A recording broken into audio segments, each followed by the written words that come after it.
ആ രഹസ്യം ഈ ഭൂമിയിൽ രണ്ടാമതൊരാൾ അറിയില്ല. അതെന്നോടൊപ്പം മണ്ണിൽ അലിഞ്ഞില്ലാതാകും.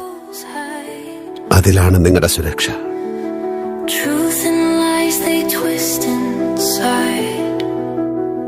എല്ലാവർക്കും എന്ന പോലെ എനിക്കും എന്റെ കുടുംബം വലുതാണ്. അത് തകരാതിരിക്കാൻ ഞാൻ എന്തും ചെയ്യും. അവിടെ എന്റെ മുന്നിൽ ശരികൾ മാത്രമേ ഉള്ളൂ.